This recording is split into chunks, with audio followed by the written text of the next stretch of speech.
ये आदमी भूख मिटाने के लिए मछली पकड़ता है, लेकिन उसे मछली पकड़नी नहीं आती। वह दोबारा प्रयास करता है, लेकिन इस बार भी मछलियां भाले में नहीं फंस रही थीं। इसके बावजूद आदमी हर बार कोशिश करता जाता है। आखिरकार वह निराश हो जाता है। तभी एक बड़ी लाल रंग की मछली पानी में घूमने लगती है। उसके इर्द गिर्द घूमने से वहाँ बहुत सारी मछलियां इकट्ठा हो जाती हैं। यह देखकर वे दोनों बहुत खुश होते हैं। उनके साथ पिंकू नाम का एक लड़का भी था, जिसने पेट भरकर मछलियां खाई। इतना खाने के बाद वह ठीक से चल भी नहीं पा रहा था। इसके बाद वे लोग बड़ी लाल मछली के ऊपर सवार हो जाते हैं। यह मछली समुद्र की रानी थी। आदमी बार बार मछली से बात करने की कोशिश करता है और लटक कर उसके पास जाकर बताता है, हमें दाईं तरफ जाना है, क्या तुम दाईं तरफ मुड़ सकती हो? लेकिन मछली कुछ समझ नहीं पाती कि आदमी क्या कहना चाह रहा है। तभी वह लड़की मछली के पास जाती है और उसे समझाती है कि उसे किस तरह दाईं तरफ मुड़ना है। लड़की की बात मछली समझ जाती है और दाईं तरफ मुड़ जाती है। कुछ दिनों बाद मछली उन्हें उनके ठिकाने तक पहुंचा देती है। हालांकि रास्ते में मछली एक दुश्मन की नाव देख लेती है। इसे देखकर मछली को बहुत गुस्सा आ जाता है। आदमी उसे समझाने की कोशिश करता है और कहता है, लड़ाई करने से कोई फायदा नहीं। लेकिन दुश्मन मछली को देख लेता है और उस पर गोली चला देता है। इससे मछली और भय और दुश्मनों की तरफ जाने लगती है। रानी के साथ वाले उसे रोकते हैं, लेकिन वह उनकी बात नहीं सुन रही थी। दुश्मन रानी पर हमला करने का आदेश देता है, जिसके बाद सभी बंदूक और तोप से रानी पर हमला करने लगते हैं। रानी उनकी तरफ बढ़ती जा रही थी। रानी दुश्मनों के पास पहुंचकर उन्हें सबक सिखाती है और उनका पूरा जहाज बीच से तोड़ देती है। मछलियों की रानी बहुत गुस्से में थी। दुश्मन उससे डर रहे थे। तभी रानी पर कोई गोली चलाता है। रानी ने देखा कि वह गोली उसी के साथी ने चलाई थी। रानी को बहुत गुस्सा आता है और वह उसके पास जाती है। आदमी कहता है, हमसे दूर रहो, तुम एक राक्षस हो। तभी आसमान में फ्लेयर चलती है। आदमी दूरबीन से देखता है कि एक और दुश्मनों की नाव आ रही थी। रानी को भी यह बात पता चल गई थी। दुश्मनों ने रानी को देख लिया था। ये लोग उसे राक्षस बोल रहे थे। रानी दुश्मनों की तरफ जा रही थी। लड़की आदमी से रानी को रोकने को कहती है, लेकिन आदमी कहता है, उसे जाने दो। दुश्मन अपना हथियार तैयार कर रहे थे।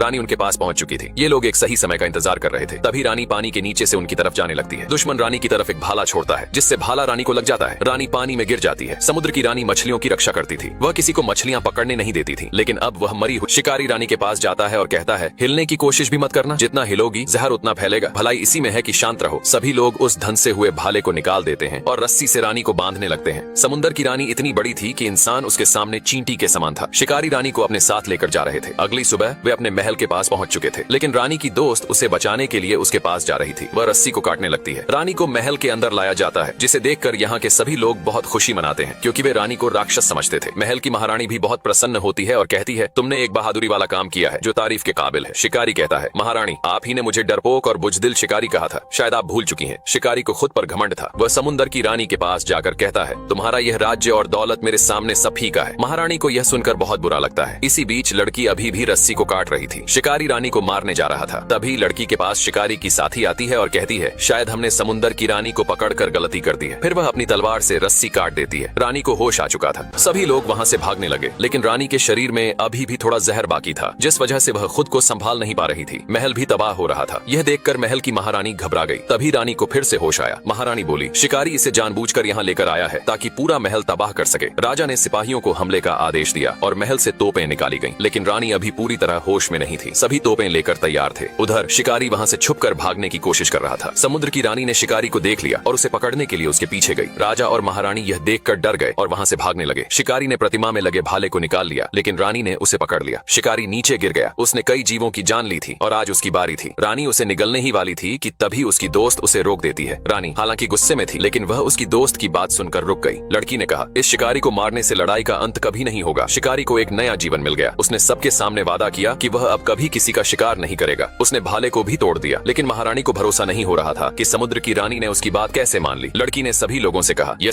सभी समुद्र के शिकारी थे, जिनका काम समुद्र के जीवों को पकड़ना था। सभी अपनी अपनी पोजीशन बनाकर तैयार थे। सामने से एक हरे रंग का बड़ा जीव उनकी तरफ आ रहा था। यह समुद्र का सबसे बड़ा जीव था। शिकारियों का सरदार जहाज को उसके सामने ले जाने का आदेश देता है। सभी अपने काम में लग जाते हैं। एक आदमी बाजा बजाता है, जिससे सभी उसका मुकाबला करने के लिए तैयार हो जाते हैं। सरदार हमला करने का हुक्म देता है और सभी तोप से उस पर हमला करते हैं। इतने हमले के बावजूद भी वह जीव बिल्कुल नहीं डरता। एक शिकारी कहता है, उस पर हमले का कोई असर नहीं हो रहा है। इसके बाद सभी शिकारी तीर कमान लेकर तैयार हो जाते हैं और एक साथ तीर छोड़ते हैं। तीर के वार से उस जीव को घाव महसूस होता है, जिससे वह पानी के नीचे चला जाता है। तभी एक शिकारी भाला लेकर ऊपर जाता है और भाले से उस जीव पर वार करता है, लेकिन भाले का भी कोई असर नहीं होता। इसी बीच उनकी पूरी नाव हिल जाती है। शिकारियों को लगता है कि वह जीव डर कर भाग गया है, लेकिन वह उनके जहाज के नीचे छुपा होता है। अचानक वह जीव पानी से बाहर निकलता है और उनकी पूरी नाव हिला देता है। वह बड़ा जीव पूरी नाव को अपने शरीर से लपेट लेता है और अपनी 3 मुंह वाली पूंछ से शिकारियों पर हमला करता है। शिकारी उसकी पूंछ को अलग करने की कोशिश करते। ये विशाल समुद्र की रानी शिकारियों की नाव को घसीट रही थी। शिकारियों ने रानी को फंदे से बांध रखा था, जो बहुत क्रोधित थी। शिकारियों का सरदार बहुत गुस्से में था। रानी समुद्र के नीचे चली जाती है और समुद्र में गोल चक्कर लगाने लगती है। शिकारियों की नाव का संतुलन बिगड़ रहा था। लेकिन शिकारियों का सरदार गुस्से से एक भाला उठा लेता है और कसम खाता है कि समुंदर की रानी का आज आखिरी दिन होगा। रानी ने घूम घूम कर एक बड़ा सा भंवर बना दिया था, जिससे उनकी नाव भंवर के अंदर जा रही थी। भले ही रानी की जान ही क्यों न चली जाए, लेकिन शिकारियों को वह हरगिज नहीं छोड़ेगी। बचने का इनके पास एक ही रास्ता था कि रानी में बंधी रस्सी को काट दिया जाए। लेकिन शिकारियों का सरदार ये बिल्कुल भी नहीं चाहता था। वह रानी को मारना चाहता था। इनकी पूरी नाव तिरछी हो चुकी थी। एक आदमी गुहार लगाता है कि हमें रस्सी को काट देना चाहिए, नहीं तो सब मारे जाएंगे, लेकिन सरदार उसकी एक नहीं सुनता। एक लड़की ने देखा कि रानी बहुत गुस्से में थी, जिस वजह से लड़की खंजर निकालकर रस्सी को काटने लगती है। शिकारी भाला लेकर रानी के पास जाता है और कहता है, ये तेरी जिंदगी की आखिरी घड़ी है। फिर भाला मारने से पहले उसका संतुलन बिगड़ जाता है, क्योंकि लड़की रस्सी को काट रही थी। शिकारी उस लड़की को देख लेता है और मौत की सजा देने को कहता है, लेकिन लड़की उसकी एक नहीं सुनती। तभी वह दूसरे आदमी को ये पहरेदार पानी के बांध को खोल देता है, जिससे पानी रास्ता बंद कर देता है। अपने रथ पर सवार एक राजकुमारी थी, लेकिन राजकुमारी के साथ एक छोटू भी था। राजकुमारी छोटू से आगे का रास्ता साफ करने को कहती है। छोटू रिमोट का बटन दबाता है, जिससे पानी के दो बड़े हाथ बन जाते हैं और राजकुमारी को रास्ता दे देते हैं। लेकिन बाकी लोग पीछे ही रह जाते हैं। राजकुमारी निकल पड़ती है। एक महिला बाजा बजाती है, जिससे कई सारे पक्षी राजकुमारी का पीछा करते हैं। राजकुमारी के आगे जो दो जानवर भाग रहे थे, वे उसके माता पिता थे, जो किसी श्राप की वजह से जानवर बन गए थे। राजकुमारी ने देखा कि आगे का रास्ता बंद है। वह छोटू से रास्ता साफ करने को कहती है। छोटू बटन दबाता है, जिससे सामने की लकड़ियां और घास ऊपर उड़ जाते हैं। लकड़ियां और घास कुत्ते बन जाते हैं। वे कुत्ते राजकुमारी के पीछे वाले लोगों पर भौंकने लगते हैं और उन्हें आगे नहीं जाने देते। राजकुमारी अपने माता पिता को श्राप से मुक्त करवाने ले जा रही थी। पीछे वाले कहते हैं, हम तुम्हारी मदद कर रहे हैं। राजकुमारी कहती है, मुझे किसी की मदद नहीं चाहिए। तभी एक महिला एक आदमी से कहती है, राजकुमारी के रथ पर जाओ और उसे रोको। वह अपने पक्षी को उल्टा कर देती है। आदमी राजकुमारी के रथ पर गिरने वाला था, लेकिन छोटू रिमोट दबा देता है। सामने रास्ता नहीं था, लेकिन राजकुमारी के माता पिता खड़े पेड़ पर चढ़कर जा रहे थे।